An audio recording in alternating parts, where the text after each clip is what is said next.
I'm having a conversation with a man or a woman and their preface for being high value is the amount of people in their DMs or how they look, you've already lost points. Because guess what? If there's one thing the internet has taught us, for every hot chick, for every good-looking dude with a six-pack and a big eggplant penis, there's 1,000 more. I know that because as I keep scrolling my timeline, there's more and more popping up. You understand what I'm saying? You get a lot of dicks? If that doesn't, no. I mean, I get good looking. I get fitness guys. I get trainers because I follow a lot of fitness sites. I mean, all I know is if you go to your Explore page right now, depending on what you've been looking at. Yeah, but those are high value guys to you. No, they're not high value. Oh.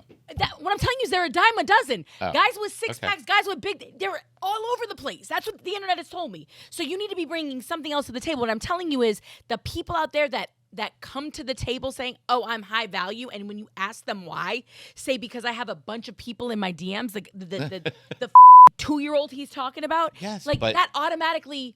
Don't you think? To a high value person, you would look at that and laugh. But. Yes, but don't you think that is a lot of what our social media generation is basing their value off of? That's because you're teaching, like that's what they're being taught. I mean, we have a generation of people right now that gauge their worthiness off of likes, comments, and views. You know what I mean? That is this generation.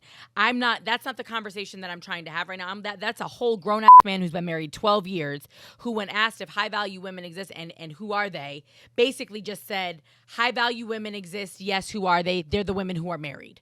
Like, that's literally what his answer was. He didn't give me one characteristic, one trait, one ideology, nothing. He gave me absolutely nothing aside from person with the ring on it. The ring automatically makes you high value. First, do you know how many women have been proposed to multiple times and have walked away because they weren't ready? That makes them low value? No, that makes them smart. If you know you're not in love with somebody. It's also like that statement is predicated on somebody valuing marriage. Somebody's proposing to you and you're not in love with them, you've been in the relationship too long. 1,000, but guess what? But I may be like, hey, this is fine for right now, but I have to have the wherewithal and the self-awareness to go, if this is where you want to take it and I'm not there, now we need to separate. Do you understand what I'm saying? Like, you can be in a situation as long as you want to be in a situation. Some people bide their time. You know this. Like, some people are just waiting for the next best thing. They've got a nice person, you know, and they don't get that kick in the ass until something pushes them. Yeah, or to walk away. Or people change. Well, it's not people change every 5 years. They mature, they grow up, no matter what it is. Women are always more mature than men. You know, I heard a good analogy about men the other day. You know, we mature till we're 12, and then once we hit 50, we start regressing from 12 down, which, you know, pretty much women mature more and people change. Core values necessarily, but what they want to engage with. People change over time. Yeah, today, when you're 18 years old, you know, thing might be the hottest chick in school is what you know. Whereas when you're in your mid-20s, early 30s, your value is now changing to someone who's going to be a good mother. But when you're in your 40s or your 50s, maybe it's your second marriage, that's not even a conversation that comes up in the same way that it does when you're younger, right? That's a maturity level. Like, am I walking into a relationship at 42? How many people have you slept with? Like, come on. Like, if you slept with my sister or you slept with my, you know what I mean? No, I feel you. Exactly.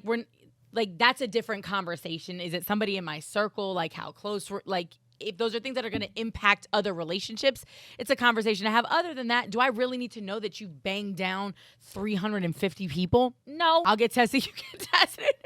Like, clean slate. How do you set the value of a person?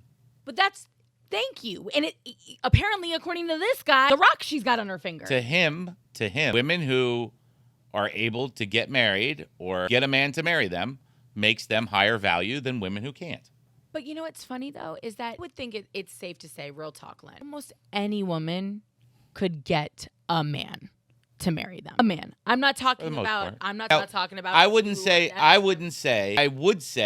that 85% of men, of that top 15% that women go after, any one of them could be convinced to marry any one of them.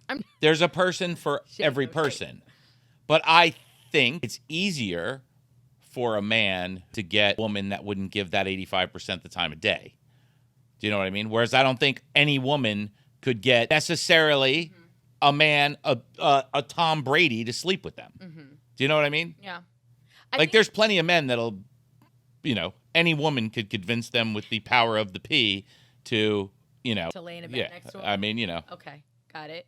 That's what a succubus is. But I think that's the conversation that we've had on this podcast in different manifestations multiple times. I just feel like when you are a person of value beyond what you bring to the table physically, right? When you have a career, when you have the ability to financially support yourself, when you are when you're a good human being. I think women have always been valued, and I've said this repeatedly, for the right reasons, right? Like, when you ask what a good woman is, not a high value, I'm taking that out, but just back in the day when we say, that's a good woman, right? Like, that's a good woman. And you got into what made them a good woman. You spoke to her character for the most part, right? Like, it was she about... She listened, she cooked, she did exactly what you told her. She never talked bad about you in public. I mean, those are all... She never raised her voice to you. Those are all great things. First of all, some of you deserve to have your voice raised. And whatever. Not in public. You can scream all you want at home in private, but not in public. That's what you care about. Then don't do things that warrant a good public screaming. And many people won't do that because they wouldn't embarrass themselves in that manner. Do you understand what I mean? Like, that's a bigger situation. Men, I think, sometimes are like children. They know the look. Like, oh, we'll talk about this when we get home. Yeah, that's enough. That's enough, honey. We're gonna call timeout right now. And that goes both ways.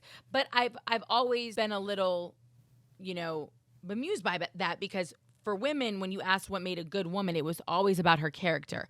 When you asked what made a good man, it changed. And it became more about financial status. It became more about, providing. And not that providing isn't a character trait, because obviously being a provider is, right? But, we were willing to overlook quirks and shortcomings because he's got, Isn't that, you just hit on it, isn't that core value? The man is the provider and the woman is the nurturer. You need to be a good man, though. And that's the problem, is that that's what makes a good man, a good provider and a good nurturer. No,